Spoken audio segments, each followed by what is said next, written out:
I ended the last video saying, imagine a poor woman.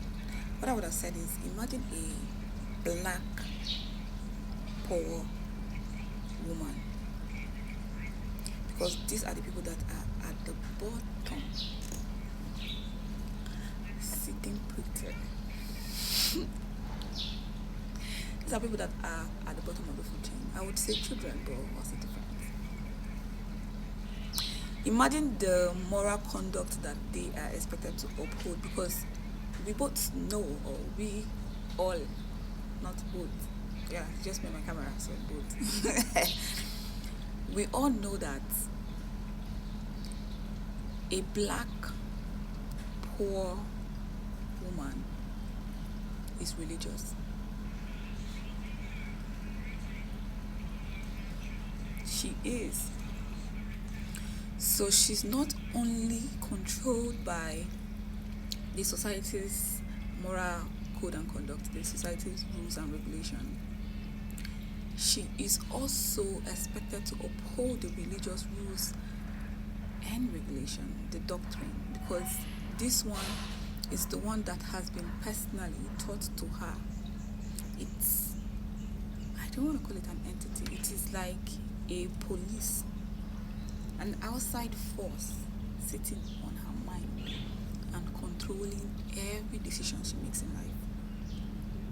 Every single decision she makes in life. Every single decision she makes in life is being filtered or altered by morals. And I'm saying this because that is who I am. That is where I'm sitting. You cannot imagine the things that I have to fight myself. I want to decide something. You cannot imagine how many times I have to fight myself to actually make a decision that would put me at the right place, that would put me where I actually want to be. But because I used to be religious and I'm a poor black woman, I was upholding a lot of moral code and conduct, limiting myself by myself without anybody doing that to me, and putting myself at the point where I am being controlled always by the people on top. They control what I eat, they control how I earn money, they control how I sleep or how I use my time, they control what I think, they control what I believe in, they control, because they have created this moral code and conduct, and they have made it in a way where if you are the lowest point, if you are at the bottom point of the food chain, they control every freaking thing. They control every freaking thing, knowing that the only thing controlling you is yourself, because they have done that to you before you came into this life. They have designed it already, like before you enter this life. But anyways, I wanted to clarify that. I wanted to properly finish that last video. So let's read something. Now, what brought me to this point, like I said, is because I started asking questions, and asking one question took me to another question, and like that, I was able to now ask the right question. And then that was when I realized that morals is the foundation. And now I can deconstruct it properly and be a not the normal bad. Bad. Let's read this thing. I'm playing too much. Actually, I've made this video so many times, this particular one where I read this stuff and at this point I'm tired. So this is what I want to read. Please go ahead and read on your own, because I'm not a very good reader. So you can see it, just read. Let me make myself smaller. So the first thing written here before these words, I could not reduce it to fit the screen. Like I said, did I say that this is my first time or second time doing this, and I don't really know how to navigate this yet on TikTok. But yeah, the first thing written here is the first layer, which is the biological level, the biological flaw of moral conduct. This is the first layer, or the first moral code and conduct that was created to help everybody stay together. If I make any mistake, please accept it. I'm not doing this again. I'm tired. And my battery is low. So the first thing written is the first layer, and it is called the biological flaw. And let's go ahead and read or finish your own. Before any society existed, evolution was already running a proto-moral code. Empathy, reciprocity, disgust, fairness responses. These show up in primates, in infants before language. This layer isn't about control, it's about survival in groups. Hurt the person you need, you die. So some moral intuitions are genuinely ancient and pre-social. But, and this is important, and this matters, but, and this matters, evolution isn't good, it is just adaptive. Tribalism is also evolutionary. So is violence towards outsider. The biological flaw gives you raw material, not wisdom. So I actually asked the question if morals was created for control, because that's what I thought. Like that was the point I got to when I was deconstructing, and that's why I was not able to deconstruct it to the final level or the final layer, because I never thought about it on the layer where they had to create a moral code and conduct so that we can, coexist or cohabit.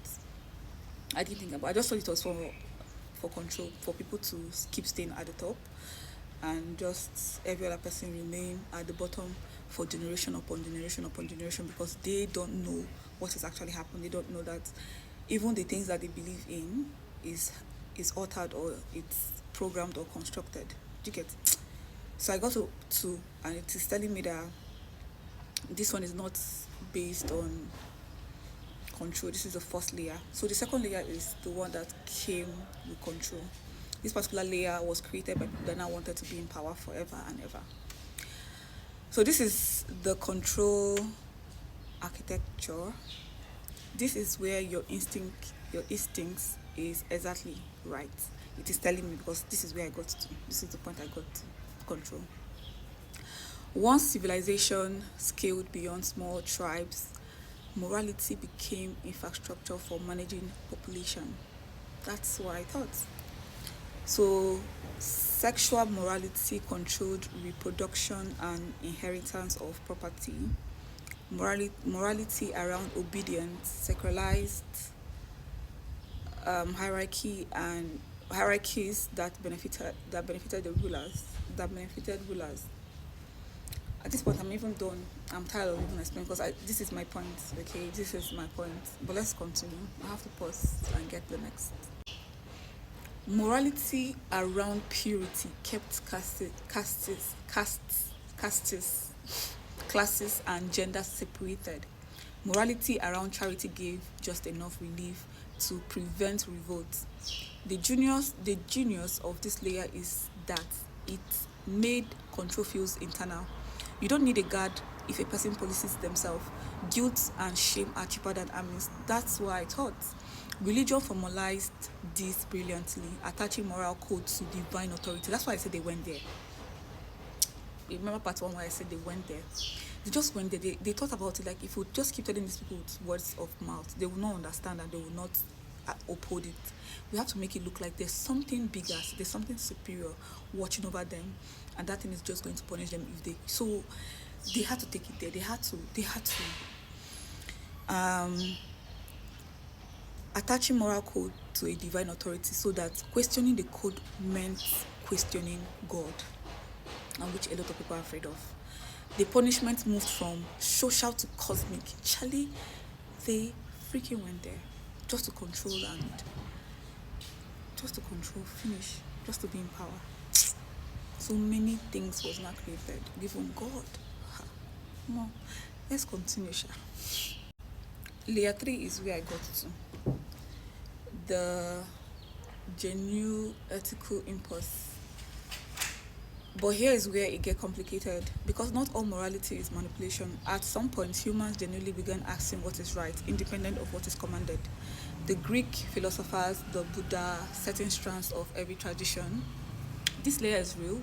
It produced abolition. It produced the idea that women are fully humans.